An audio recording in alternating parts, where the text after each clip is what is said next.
Bonjour les amis, moi c'est Aurélie, votre inspiration mindset en français. J'accompagne les personnes qui souhaitent s'améliorer dans leur français conversationnel dans des séances individuelles. Si c'est quelque chose qui vous intéresse, vous pouvez me contacter, le lien est dans la description.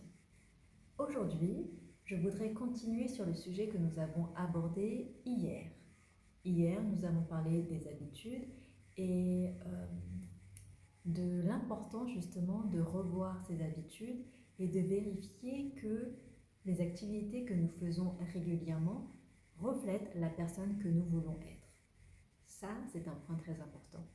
Mais il y a un autre point encore plus important, j'ai envie de dire, qui va dicter justement inconsciemment les actions que nous allons prendre, les pensées que nous allons penser et ce que nous allons dire. C'est le mécanisme de image personnelle, self-image en anglais. C'est un concept qui dit que nous sommes tels que nous pensons être. Nous sommes tels que nous pensons être. Par exemple, si je pense que je suis quelqu'un de timide, je vais penser, je vais dire et je vais agir comme une personne qui est timide. Mais au contraire, si je pense que je suis quelqu'un de proactive, enthousiaste, courageuse, je vais réfléchir, je vais dire et je vais agir comme une personne qui est courageuse, qui est proactive, qui est lumineuse, etc.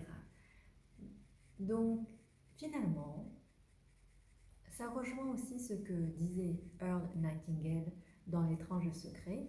Nous devenons ce que nous pensons.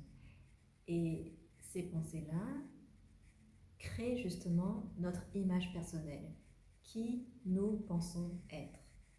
C'est très important parce que cette image personnelle crée notre identité. Et à partir de cette identité-là, nous pensons, nous agissons, nous réfléchissons. Donc c'est important justement de réfléchir sur cette identité. Peut-être prendre un stylo, un papier et simplement noter sur 20 lignes « je suis ». Je suis, je suis, je suis, je suis, je suis. Et compléter. Compléter mais sans réfléchir. Compléter intuitivement ces phrases. Je suis, je suis, je suis, je suis 20 fois. Et une fois que ce sera fait, vous verrez justement comment vous vous percevez personnellement, vous-même.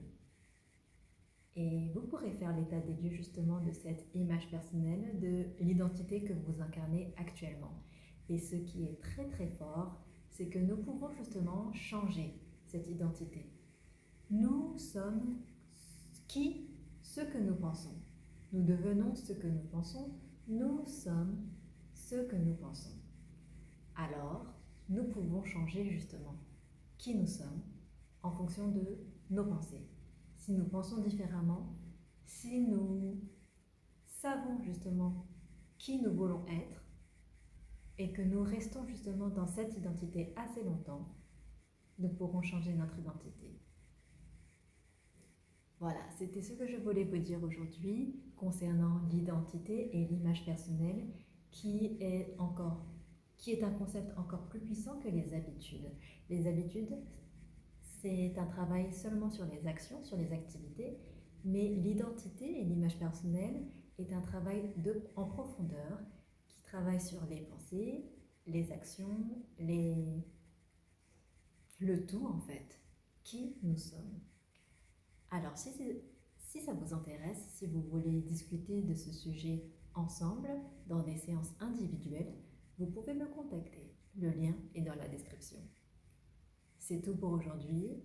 Rappelez-vous, les amis, que vous avez toujours le choix. À demain.